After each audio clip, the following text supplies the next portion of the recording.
بسم اللہ الرحمن الرحیم۔ بلاخر موقس کے سرداروں نے اسقف اعظم کوموری کو بھی کل کی جنگ کے لیے ایک سپہ سالار مقرر کیا۔ بہادر اسقف اعظم لاکھ عذر کرتا رہا کہ اسے فوج کی سپہ سالاری کا کوئی تجربہ نہیں۔ ایک اور سپہ سالار بالاطینی تھا۔ رہ گئی فوج تو اس کے متعلق نئے سپہ سالاروں نے یہ طے کیا کہ گنومسکی کے مشورے کے مطابق جرمن بھرتی کی فوج اور توپ خانہ اپنی اپنی جگہ مورچہ بند رہے۔ شاہ لوئی اور اس کے ساتھی بھی وہی محفوظ فوج کے ساتھ رہیں۔ اس عرصہ میں جنگ کی پہلی صف آگے بڑھ کر حملہ آور ہو۔ اس طرح پولینڈ کے گنومسکی کے علاوہ ہر ایک کی جو کچھ مرضی تھی وہی ہوا۔ یہ سن کر درازون کی اسقف نے لوئی سے عرض کی، بہتر یہ ہے کہ تقدس ماں پاپائے روم رومت الکبریٰ میں 1000 ہنگریوں کے درجہ شہادت کا اعلان فرما دیں۔ دوسرے دن کی قیامت کبریٰ میں 20,000 کے قریب آدمی مارے گئے، جن میں یہ اسقف بھی شامل تھا۔ تقریباً پوری فوج کا قلع کما ہو گیا۔ اس کی تباہی کا باعث اس کی اپنی ناتجربہ کاری سے بڑھ کر یورپ کے دریاؤں کے آپس کے جھگڑے تھے۔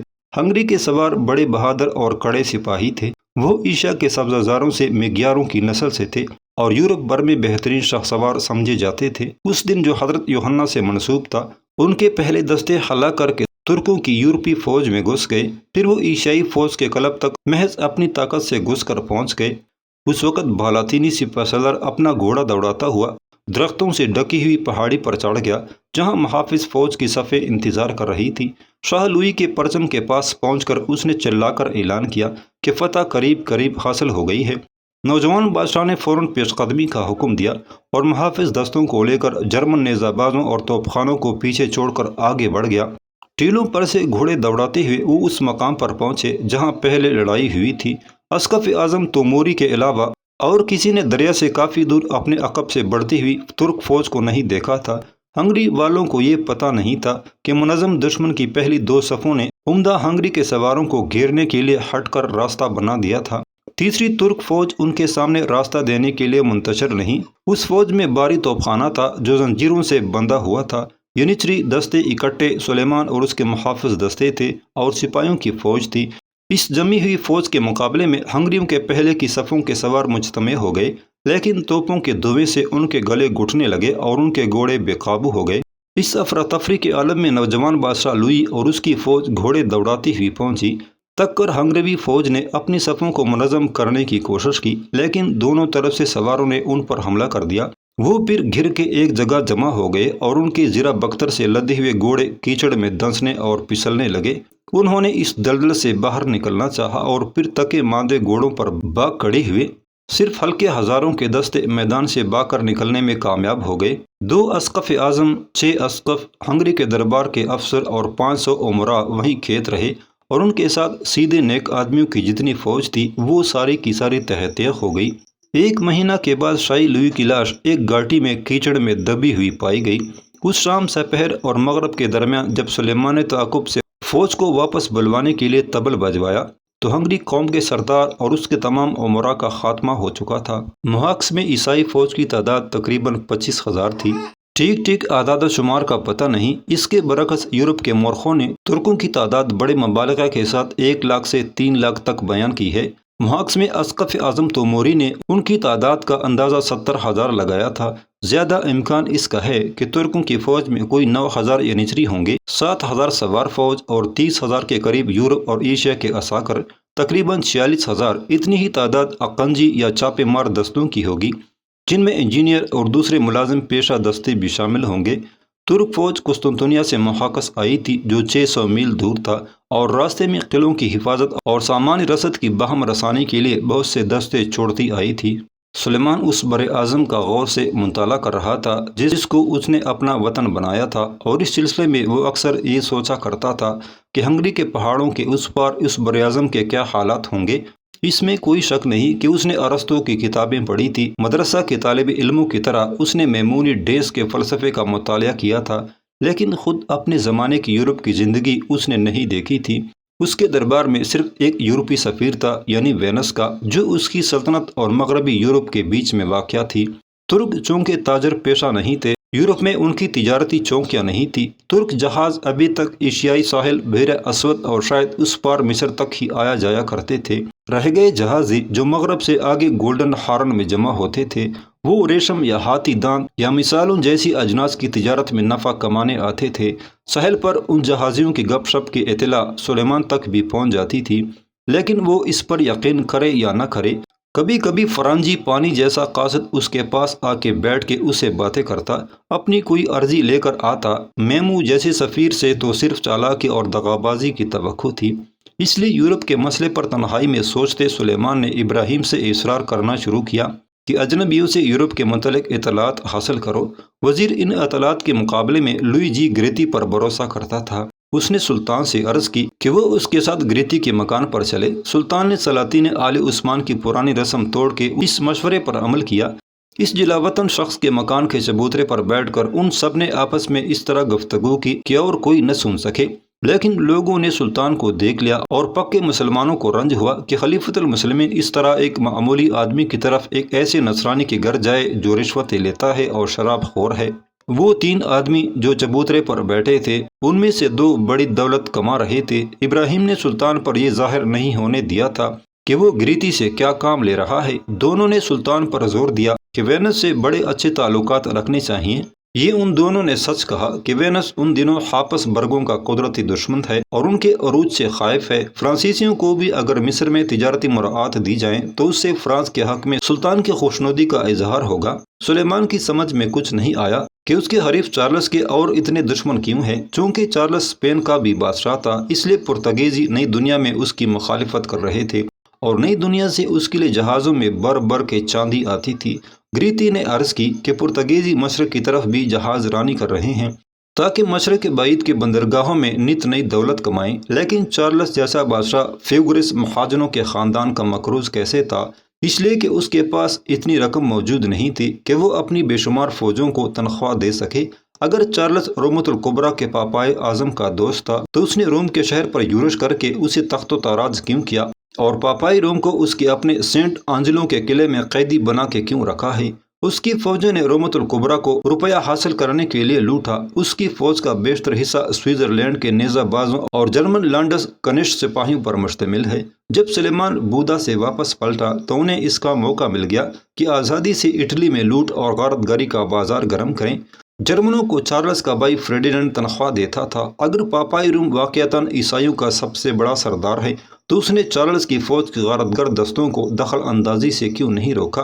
اس لیے کہ اس کے اپنے پاس کوئی فوج نہیں۔ آپس کے رشک، آگے بڑھنے کی کوشش اور ایک دوسرے کے خلاف اس جبر و تشدد کے نقشے پر غور کر کے سلیمان نے یہ قبول کر لیا کہ وینس کے سوداگروں کی ہمت افزائی کی جائے اور فرانسیسیوں کو مصر میں تجارت کے کچھ مراعات دے دیے جائیں۔ سمندر میں 2 طاقتیں اس کی دوست رہیں۔ بری نقشہ اچھی طرح اس کی سمجھ میں نہیں آیا تھا۔ پہلے تو وہ یہ دیکھنا چاہتا تھا کہ اس کے تخلیہ کرنے کے بعد اب ہنگری میں کیا صورت ہوتی ہے، لیکن اپنے دل میں خاموشی سے اس نے یہ رائے قائم کر لی کہ چارلس بڑا ہی قابل بادشاہ ہے۔ یورپ کے منظر میں وہ اس قدر محو تھا کہ اس موسم گرما میں جب اناطولیہ میں درویشوں کے بھڑکانے سے بعض ترکمان قبائل نے بغاوت کی تو اس نے ان کی سرکوبی کے لیے ابراہیم کو بھیج دیا، وہ خود نہیں گیا۔ اس صبر و استقلال کا اسے انعام ملا۔ اسے یہ سمجھنے میں دقت ہوئی تھی کہ ایک عیسائی فوج نے رومت الکبریٰ کو کیوں تاخت و تاراج کیا، لیکن ہنگری کے وسیع میدان کے حالات دیکھنے اور سمجھنے میں اسے کوئی دقت پیش نہیں آئی۔ وہ خود اس علاقے کو خالی چھوڑ آیا تھا۔ اس خالی میدان میں ہاپس برگ بھائیوں نے اپنے قدم جمائے۔ سلیمان نے ابھی ڈینیوب کو عبور ہی کیا تھا کہ چارلس کی مرضی سے چند باقی ماندہ اسقفوں نے اس کے چھوٹے بھائی فریڈینڈ کو اس تباہ شدہ ملک کا بادشاہ بنانے کا اعلان کر دیا۔ اس لیے اب نقشہ یوں بدل گیا کہ وسطی یورپ پر مقدس سلطنت روما کا اقتدار جمنے لگا۔ یہ ایک یورپی حصار تھا جو ویانا کے چاروں طرف بنتا جا رہا تھا۔ اس کے مغرب میں جرمن سرزمینوں کی فصیلی تھی اور مشرق میں بوہیمیا کی فصیلی تھی۔ ان میں ہنگری کا مشرقی علاقہ بھی شامل ہو گیا تھا، لیکن ہنگری کا ایک حصہ ہاپس برگوں کی حکومت کے آگے سر جھکانے کو مطلق تیار نہ تھا۔ جنوبی پہاڑوں میں ٹرانسلوینیا کا ویوڈ جان زاپولیا اب بھی عوام کی فوجوں کی قیادت کر رہا تھا۔ اپنی جگہ جان زاپولیا نے بھی اپنے سر پر ہنگری کے بادشاہ کا آہنی تاج خود پہن لیا تھا۔ سلیمان نے اپنے خاص انداز میں بہت آہستہ آہستہ ہاپس برگوں کے یورپی قلعے کی طرف پیش قدمی شروع کی۔ اس نے نقل و حرکت اس قدر خاموشی کے ساتھ شروع کی کہ شروع میں کسی پر کچھ ظاہر نہ ہو سکا۔ ایک اور اطالوی کی تحریروں سے اس معاملے پر روشنی پڑتی ہے۔ شہر میں ترکوں کے علاوہ بہت سے یہودی اور مارانی ہیں جو اسپین سے نکالے گئے تھے۔ انہوں نے ترکوں کو بہت سے مفید ہنر اور فنون سکھائے ہیں اور اب بھی سکھا رہے ہیں۔ زیادہ تر دکانیں عربوں کی ہیں۔ بیزستان میں وہ ہر طرح کا پارچہ اور ترکی سامان فروخت کرتے ہیں، جیسے ریشم، سوتی کپڑا، چاندی، مرصع سونا، کمانیں، غلام اور گھوڑے۔ قصہ مختصر یہ کہ جو سامان تجارت قسطنطنیہ میں ملتا ہے اسی بازار سے آتا ہے۔ 1529 کی موسم بہار میں مئی کے بارش کے بھیگے ہوئے مہینے میں سلطان سلیمان نے شمال کی طرف پیش قدمی کی۔ اس معرکے میں اسے پہلی دفعہ پسپا ہونا پڑا۔ ترکوں کے عظیم الشان لشکر اور خیمہ گاہ نے پھر ان سڑکوں پر اپنا سفر شروع کیا جن سے وہ خوب آگاہ تھے۔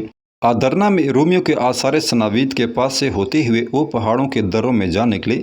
طغیانی پر آئی ہوئی ندیوں کو شہتیروں کے پل بنا بنا کے پار کیا۔ سربیا کی بنجر وادیوں سے ہوتے ہوئے وہ سرحد تک پہنچے جہاں دریائے ڈینیوب کا پاٹ چوڑا اور بورا نظر آتا تھا۔ حسب معمول اس فوج سے ملنے کے لیے ایشیائی عسکر اناطولیہ، شام اور قفقار کے سوار آ پہنچے اور عقب میں ساتھ ہو گئے۔ اس مرتبہ ایک تبدیلی نمایاں تھی۔ کروآٹ قوم کا ایک بڑا دستہ مغربی پہاڑوں سے آیا ہوا اور اسے بلغاریوں اور سربیوں کے دستوں کے پہلوں میں جگہ دی گئی۔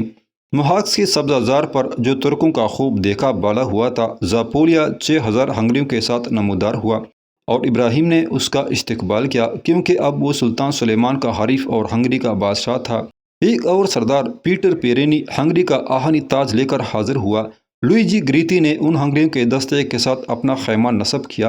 ان لوگوں کی تعداد زیادہ نہیں تھی، لیکن یہ ان اقوام کا نچوڑ تھے جو بحیرہ اطلس سے وینس تک سلطان سلیمان کو اپنا آقا مانتے تھے۔ کچھ عرصہ بعد گراں سے پال وردے وہاں کے سنگین قلعے کی کنجیاں لے کر حاضر ہوا جو اس شہر کے اسقف نے اس کے ہاتھ بھیجی تھی۔ ایک عجیب بات یہ پیش آ رہی تھی کہ سیگیدن اور اشتول وائس برگ جیسے شہر جن کے متعلق حافظ برگوں کی یہ امید تھی کہ یہ جم کر ترکوں کی مزاحمت کریں گے، ترکوں کے لیے ہرابل دستوں کے اپنے دروازے کھولے جا رہے تھے۔ ترکی عسکر سختی سے اس حکم کی تعمیل کر رہے تھے کہ کہیں لوٹ مار نہ ہونے پائے اور پکی فصلوں کو کوئی نقصان نہ پہنچنے پائے۔ ہنگری کی حیثیت دارالامن حفاظت کی جا رہی تھی۔ یہ لشکری عظیم وسطی میدان سے ہو کر گزر رہا اور کسی جگہ اس کی مزاحمت نہ ہوئی۔ فریڈینانڈ اور اس کے دربار کا کہیں پتہ نہیں تھا۔ بودا تک فوج اس اطمینان سے پہنچی گویا آدرنا جا رہی ہے۔ پھر سلیمان نے ابراہیم کے نئے عساکر مقرر کرنے کا اعلان کیا۔ اب تک ابراہیم کو فاتح محاکس کا خطاب حاصل تھا اور وہ صرف یورپ کے عسکر کا سپہ سالار تھا۔ اس سے بھی بڑھ کر یہ عنایت کی گئی کہ سر عسکر کو 5 دموں کا پرچم بلند کرنے کی اجازت دی گئی۔ سلطان نے اسے قریب اپنے اختیارات عطا کر دیے۔ میری تمام رعایا، وزراء اور کسان اس کے حکم اور فرمان کی اس طرح تعمیل کریں گے گویا یہ میرا فرمان ہے۔ اس سے پہلے کسی عثمانی سلطان نے کسی وزیر کو اتنے اختیارات نہیں بخشے تھے۔ معلوم نہیں وہ کثر نفسی سے اپنے آپ کو اور زیادہ مٹانا چاہتا تھا یا اس کامیاب اور شاندار معرکے میں اپنے دوست اور وزیر کو اپنے برابر مقبول بنانا چاہتا تھا۔ زیادہ تر امکان اس بات کا ہے کہ اس نے یہ حکم اس وجہ سے دیا کہ آل عثمان کے دستور کے مطابق سلطان اپنی فوج کی بنفس نفیس قیادت کیا کرتا تھا۔ وہ ابراہیم کو ضرورت کے وقت کے لیے سپہ سالار کے پورے اختیارات دے دینا چاہتا تھا۔ بودا میں پہلی بار سلطان کے خلاف مقاومت کی گئی۔ وہاں قلعے کی حفاظت کے لیے ایک جرمن فوج چھوڑی گئی تھی جس نے 4 روز کی مزاحمت کے بعد ہتھیار ڈال دیے۔ دوسرے دن روزنامچے میں یہ فقرہ درج ہے: غلام کی فروخت۔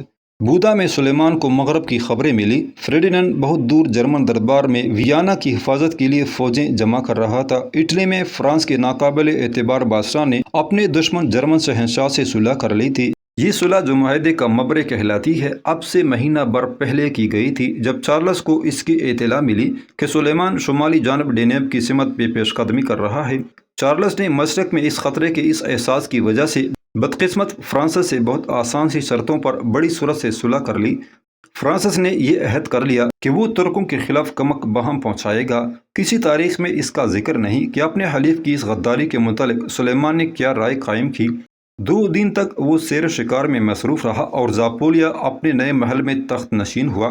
پھر ترکی فوج کے ساتھ ڈینیوب کے کنارے والی شہرہ پر ویانا کی سمت میں سلطان کی پیش قدمی شروع ہوئی۔ اس نے بڑی تیزی سے مسافت طے کی۔ بھاری توپ خانہ بودا میں چھوڑ کر اس کی فوج آگے کی طرف بڑھی۔ آسٹریا کی پہاڑوں سے اس پر حملے ہوتے رہے اور پریس برگ کے قلعے سے گولہ باری ہوئی۔ لیکن اس کی پرواہ کیے بغیر فوج نے سڑک اور دریا کے راستے سے 170 میل کی مسافت ایک ہفتے میں طے کی اور ویانا کے باہر جنگلوں میں پہنچ گئے۔ ویانا سے سلطان سلیمان کی فوجوں کی واپسی کو پسپائی نہیں کہا جا سکتا۔ 1529 میں سلیمان کا محاصرہ ویانا تاریخ کی ایک بڑی اہم منزل سمجھا جاتا ہے۔ اکثر یہ کہا جاتا ہے کہ اس سال ترکوں کی یورش کا سیلاب ویانا تک آ پہنچا اور محاصرہ ویانا کے مرحلے پر روک دیا گیا۔ محاصرہ ویانا کے متعلق بڑی خاص بات یہ ہے، یہ کبھی وقوع میں نہیں آیا۔ ستمبر کی آخری تاریخوں میں جو واقعہ پیش آیا وہ یہ تھا کہ وہاں ایک معمولی سی لڑائی ہوئی، لیکن اس سے ترکی سلطنت کی وسعت کا سلسلہ ختم نہیں ہوا۔ اس کا اندازہ کرنے کے لیے روزانہ کے واقعات کی جانچ پڑتال ضروری ہے۔ یہ یاد رکھیے کہ سلیمان بڑی صورت کے ساتھ ہنگری سے آسٹریا جانب جو دارالحرب تھا منزلیں طے کرتا جا رہا تھا۔ اس کے ساتھ صرف سوار فوج تھی۔ اس کے گھوڑوں کے لیے چراگاہوں میں گھاس باقی بچی نہ تھی، کیونکہ برف گرنے لگی تھی، اس لیے چارہ فراہم کرنا ضروری تھا۔ اس وقت انسانوں اور گھوڑوں دونوں کے لیے دانے کی کمی تھی۔ آسٹریا کی سرزمین پر ان ہلکے پھلکے سواروں کو اس کی اجازت دی گئی کہ چارہ اور سامان رسد جس کی بڑی سخت ضرورت تھی جس طرح بن پڑے فراہم کریں۔ ان کو وادیوں کے دیہاتوں سے سامان لوٹنے کی اجازت دی گئی۔ ان میں سے بعض ویانا کے اطراف کے جنگلوں تک جا پہنچے اور وہاں عیسائی سوار فوج سے ان کی مڈبھیڑ ہو گئی۔ سلیمان کو اطلاع ملی کہ یہ تو ہمیں معلوم نہیں کہ فریڈینانڈ ویانا میں ہے یا نہیں، لیکن وہاں ایک بہت بڑی فوج ضرور موجود ہے۔ وہ ویانا کو پیچھے چھوڑ کر آگے نکل گیا۔ 1529 میں ویانا ایک چھوٹا سا شہر تھا۔ مارگریو کے قلعے ابھی تک بڑھ کر ہوف برگ نہیں بننے پائے تھے۔ اصل میں یہ شہر کلیساؤں اور خانقاہوں سے بھرا پڑا تھا، جن کے بیچ میں کلیسائے سینٹ اسٹیفن کا محبوب مینار تھا۔ اس زمانے میں ویانا کا رقبہ کل اتنا تھا جتنا آجل اندرون حلقے کے اندر واقع ہے، اور اس کی پشت پر دریائے ڈینوب تھا۔ فصیل میں کھچ دروازے ضرور تھے، اور نہ اس کی ساخت قرون وسطیٰ کی اونچی پتلی فصیلوں جیسی تھی۔ اس کا طرز تعمیر رہوڈس کے حسن حسین سے بہت مختلف تھا۔ دریا کے کنارے کی طرف جنوب میں بڑا دروازہ تھا جو کارتز تور کہلاتا تھا۔ یہاں سانتا کلارا کی مقدس خواتین کی خانقاہ بھی واقع تھی۔ یہاں سے شون برون کے گاؤں کو راستہ جاتا تھا۔ اس علاقے میں بڑی مضبوطی سے قلعہ بندی کی گئی تھی۔ ویانا کا شہر آرچ ڈیوک فریڈینانڈ کا پائے تخت تھا، جو احتیاطاً یہاں سے سپیرس چلا گیا۔ اس کا بھائی شہنشاہ چارلس بھی بہت دور اٹلی میں ٹھہر گیا تھا، اور وہاں سے اس نے 700 تجربہ کار سوار کمک کے لیے ویانا بھیجے۔ سپریس کی ڈانٹ نے کسی پلٹن کو ویانا کا سپہ سالار مقرر کیا تھا، لیکن لڑائی کے زمانے میں اس کے پاس کوئی اطلاع نہ آئی تھی۔ جن افسروں نے ویانا کی محافظت کا کام سر انجام دیا، ان میں تو ایک آسٹریا کا تجربہ کار مارشل ولیم خان روگنڈرف تھا، اور دوسرا ایک کپتان تھا جس کا نام نکولاس تھا، اور جو سالم کا کاؤنٹ تھا اور پاویا کا آزمودہ کار سپاہی تھا۔ ان دونوں نے 16,000 سپاہیوں کی کارآمد فوج جمع کر لی۔ یہ زیادہ تر پیشہ ور سپاہیوں پر مشتمل تھی۔ اس کے علاوہ ہسپانوی سپاہی تھے اور رضاکار نائٹوں کا ایک جتھا تھا۔ شہریوں کے ایک محافظ دستے کو آگ بجھانے اور جنگ کے نقصانات کی مرمت کرنے پر مامور کر دیا گیا۔ باہر کی کچی فصیل کے گرد مٹی کا ایک مورچہ قائم کیا گیا۔ دریا میں جتنی کشتیاں تھیں سب غرق کر دی گئیں اور پلوں کو اڑا دینے کی تیاری کر لی گئی۔ ویانا میں پہلی بار سلیمان کو عیسائیوں کی ایک باضابطہ مسلح فوج سے سابقہ پڑا، جس کے سپہ سالار اور تنظیم دینے والے جرمن تھے۔ اس نے بڑی صورت سے پیش قدمی کی تھی۔ 23 تاریخ کو ترک سوار دستے عیسائیوں کی بیرونی چوکیوں میں گھس گئے۔ 26 تاریخ کو ترکوں کی قلبی فوج نے جنوبی دیوار کے مقابل ڈھیرے ڈال دیے۔ سوار فوج ویانا کی چھوٹی سی ندی کے اس پار ویزوالڈ میں ٹھہرائی گئی۔